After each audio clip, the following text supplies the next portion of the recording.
നമസ്കാരം. ജ്യോതിഷത്തിൻ്റെ പുതിയൊരു അധ്യായത്തിലേക്ക് ഏവർക്കും സ്വാഗതം. മാസഫലം നോക്കാം. ധനുരാശിയിൽ മൂലം, പൂരാടം, ഉത്രാടം ആദ്യ കാൽഭാഗം വരെ ജനിച്ചവർക്കാണ്. മാർച്ച് ആദ്യ പകുതിയിൽ ധനുരാശിക്കാർക്ക് അവരുടെ സമയവും ഊർജവും നന്നായി കൈകാര്യം ചെയ്യാൻ കഴിഞ്ഞാൽ എല്ലാ മേഖലയിലും അവർ ആഗ്രഹിക്കുന്ന വിജയം ലഭിക്കുമെന്ന് ജ്യോതിഷത്തിൽ കാണുന്നു. ഇതിനു പുറമെ അവർ അവരുടെ സംസാരവും പെരുമാറ്റവും നിയന്ത്രിക്കേണ്ടതുണ്ട്. വീട്ടിലും കുടുംബത്തിലും ജോലിസ്ഥലത്തും ആളുകൾ ചെയ്യുന്ന ചെറിയ കാര്യങ്ങൾ അവഗണിക്കുന്നതാണ് ഏറ്റവും നല്ലത്. വളരെ കാലമായി ഉപജീവന മാർഗത്തെക്കുറിച്ചോ സ്ഥാനക്കയറ്റത്തെക്കുറിച്ചോ ആശങ്കാകുലരായിരിക്കുന്നവർക്ക് മാസത്തിൻ്റെ ആരംഭം ശുഭകരമാണെന്ന് തെളിയിക്കാൻ കഴിയും. ഈ സമയത്ത് നിങ്ങളുടെ കരിയറിലും ബിസിനസ്സിലും പുരോഗതി കൈവരുന്നതിന് നല്ല അവസരങ്ങൾ ലഭിക്കും. ബിസിനസ്സുമായി ബന്ധപ്പെട്ട് നടത്തുന്ന യാത്രകൾ ശുഭകരമാണെന്ന് തെളിയും. കുടുംബജീവിതത്തിനും ഈ സമയം വളരെ ശുഭകരമായിരിക്കും. നിങ്ങളുടെ പ്രണയം ആരോടെങ്കിലും അവതരിപ്പിക്കാൻ വളരെ കാലമായി ചിന്തിച്ചുകൊണ്ടിരിക്കുകയാണെങ്കിൽ ഈ സമയത്ത് നിങ്ങൾ അതിന് ശ്രമിക്കും. അവിവാഹിതരുടെ വിവാഹം ഉറപ്പിക്കാൻ കഴിയും. നിങ്ങളുടെ ഇണയോടൊപ്പം ഒരു ദീർഘദൂര യാത്രയ്ക്കോ ഹ്രസ്വദൂര യാത്രയ്ക്കോ പോകാം. നിങ്ങൾക്കൊരു വലിയ അപ്രതീക്ഷിത സമ്മാനം ലഭിക്കാൻ സാധ്യതയുണ്ട്. അല്ലെങ്കിൽ നിങ്ങളുടെ ഇണയിൽ നിന്ന് ചില വാർത്തകൾ കേൾക്കാനും ഇടയുണ്ട്.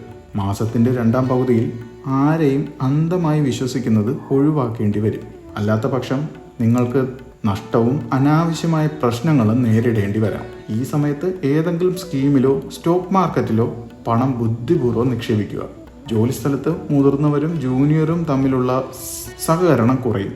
നിങ്ങളുടെ ഒളിഞ്ഞിരിക്കുന്ന ശത്രുക്കളെക്കുറിച്ച് ജാഗ്രത പാലിക്കേണ്ടതുണ്ട്. ആരോഗ്യപരമായ കാഴ്ചപ്പാടിൽ പോലും ഈ സമയം നിങ്ങൾക്ക് നല്ലതാണെന്ന് പറയാനാവില്ല. നിങ്ങൾക്ക് സീസണൽ രോഗങ്ങൾ പിടിപെടാം.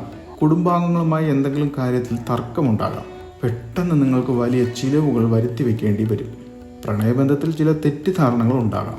നിങ്ങളുടെ ഇണയുടെ ആരോഗ്യത്തെക്കുറിച്ച് നിങ്ങൾക്ക് ആശങ്കയുണ്ടാകാം. ഈ സമയത്ത് വികാരങ്ങളെ അടിസ്ഥാനമാക്കി ഒരു തീരുമാനവും എടുക്കുന്നത് ഒഴിവാക്കുക. അല്ലാത്ത പക്ഷം പിന്നീട് നിങ്ങൾ ഖേദിക്കേണ്ടി വന്നേക്കാം. മൂലം നക്ഷത്രക്കാർക്ക് കർമ്മരംഗത്ത് ശോഭിക്കാനാവും. പുതിയ ആശയങ്ങൾ ഒപ്പമുള്ളവരുമായി പങ്കുവയ്ക്കുന്നതാണ്. സഹപ്രവർത്തകരുടെ സഹകരണത്തോടെ ചുമതലകളിൽ വിജയിക്കാൻ സാധിക്കും. ബിസിനസ്സിൽ ഏർപ്പെട്ടിട്ടുള്ളവർക്ക് ലാഭം പ്രതീക്ഷിക്കാൻ കഴിയുന്ന കാലമാണ്. ഉപഭോക്താക്കളെ ആകർഷിക്കുവാനും ജോലി തേടുന്നവർക്ക് നല്ല അവസരങ്ങൾ കൈവന്നേക്കും. വിദേശത്ത് പോയി പഠിക്കാനോ ജോലി തേടാനോ സാഹചര്യം അനുകൂലമാണ്. കുടുംബ ബന്ധങ്ങളുടെ ദൃഢത നിലനിർത്താൻ സ്വയം തീരുമാനിക്കും. ജീവകാരുണ്യ പ്രവർത്തനങ്ങളിലൂടെ സാമൂഹ്യമായ അംഗീകാരം നേടും. കലാസാഹിത്യ പ്രവർത്തനത്തിന് ഉചിതമായ പശ്ചാത്തലം സംജാതമാകും. മാസത്തിൻ്റെ രണ്ടാം പകുതിയിൽ അല്പം ധനപരമായ ഞെരുക്കമുണ്ടാകാം. ആരോഗ്യപരമായി ശ്രദ്ധ പുലർത്തേണ്ടത് അത്യാവശ്യമാണ്. പൂരാട നക്ഷത്രക്കാർക്ക് ന്യായമായ ആഗ്രഹങ്ങളും പ്രതീക്ഷകളും സഫലമാവുന്ന കാലഘട്ടമാണ്.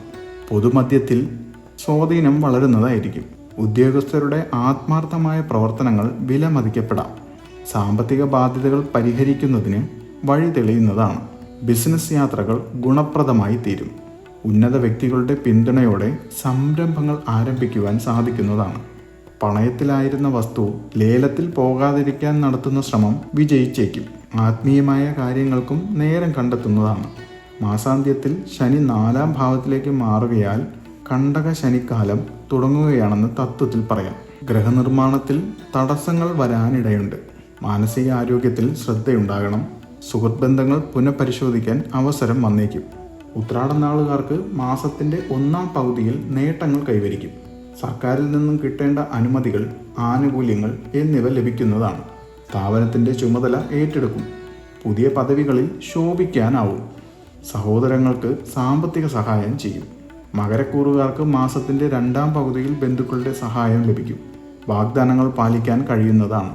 വീടിൻ്റെ ലോൺ തിരിച്ചടവ് പൂർത്തിയാവുന്നതിൽ ആശ്വാസമുണ്ടാകും. സമയോചിതമായി പ്രവർത്തിക്കാൻ കഴിയാത്തത് മൂലം ഉത്രാട നാളുകാർ ചില പ്രശ്നങ്ങളെ അഭിമുഖീകരിക്കേണ്ടി വരും. ദാമ്പത്യത്തിൽ അനുരഞ്ജനത്തിൻ്റെ പാത സ്വീകരിക്കാൻ കഴിയാത്തത് സൂര്യക്കേടിന് കാരണമാകാം. സാമ്പത്തികമായ അച്ചടക്കം അനിവാര്യമാണ്. ഈ വീഡിയോ നിങ്ങൾക്ക് ഇഷ്ടപ്പെടുകയാണെങ്കിൽ പുതിയ വീഡിയോകൾക്കായി ഈ ചാനൽ സബ്സ്ക്രൈബ് ചെയ്യുക. നിങ്ങൾക്കുണ്ടാവുന്ന സംശയങ്ങൾ ചോദിക്കുക. കഴിയുന്നത്ര മറുപടി നൽകുന്നതാണ്. നിങ്ങൾ തരുന്ന സപ്പോർട്ടിന് നന്ദി.